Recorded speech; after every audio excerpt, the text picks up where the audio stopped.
Hello, Bootsy Greenwood here, and I am breaking down transurfing a chapter at a time. Today we're going to be talking about letters from the past, which is an FAQ kind of thing. A lot of people have written into Vadim and they've asked him a lot of questions. What most of these questions boil down to are two things. Number one, I bet you can guess, money. Number two, I would say romantic, right? How do I find my soulmate? Oh boy. Well, I didn't really talk or touch on money too much at the beginning of this, even though he does mention it earlier on in like the Wave of Fortune. Money is a byproduct of what you provide to the world, okay? It comes about of its own accord once you're on your path to your goal. It's not something that you really need to concern yourself with as a first as a first priority, right? And when we do our slides and visualizations, we need to be careful with that as well, because he talks about how dangerous it is to sort of visualize a lot of money, right? Like you could see like 10 grand in a suitcase or something like that and be like, but that's not your money.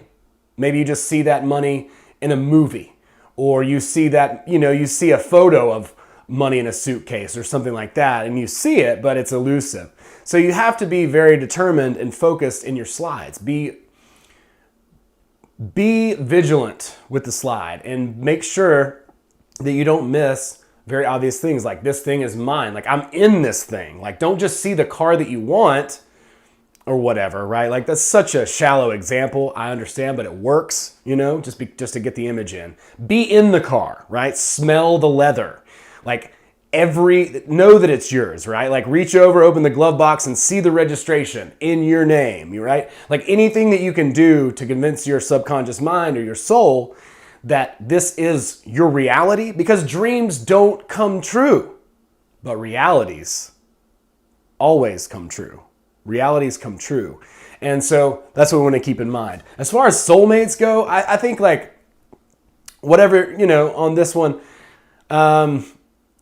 I don't know, the soulmate thing, maybe it's true, maybe it's not. Maybe it's true for some people, maybe it's not. Maybe you determine that, and that's up to you and your, the way you view the world.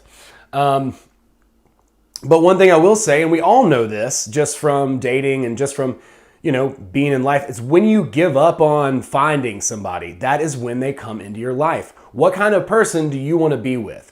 Be that type of person, right? Do you want to be with somebody who just can't wait to get into another relationship and is a serial monogamist?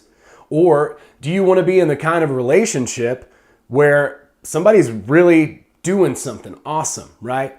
And you're along and part of that journey. So that's obviously way, way, way better than, the first thing where, like a lot of serial dater type people, they'll just jump from relationship to relationship to relationship, and they don't really ever work on themselves. They don't ever really find out what their goal is because they're too busy just trying to attach and latch onto somebody else. And sometimes some of us get those type of people that just attach and latch on to us as well. So that is also something to look out for. Just keep in mind that when people are energy vampires toward you, that 9 times out of 10, they're not really that conscious of it. They don't know really what they're doing. They're just trying to fill their cup. They don't know that filling their cup means taking something from you, right?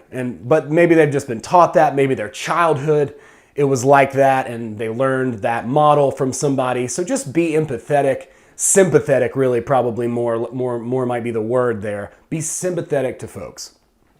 The only summary in this chapter, and you're welcome to go through and read this chapter. There's a run of bad luck. There's relationship stuff. And now we talked about the run of bad luck. Okay, when things start to go bad, what do? We panic. We throw out all the things that we know we should be paying attention to. Remember, it's to my advantage, right? When something bad happens, quote unquote, right? We don't know that it's bad. We can't know that it's bad because we can't know everything. We don't know all the variables that are out there in flux and just wobbling around, okay? So when something happens, it's to my advantage, right? Like that is the attitude. And if you're not careful, this can sound arrogant and it can sound even mean-spirited if you talk to other people about these ideas and you're like, well, I just say it's to my advantage. And then they're like, well, I just got this diagnosis. And you're like, well, that's to your, you can't, like, hey, have some compassion. You don't, not everybody needs to hear it, right? And most people don't. Nobody really likes unsolicited advice. So allow people to come to you. Put these practices in your life and people will start to ask you how, right?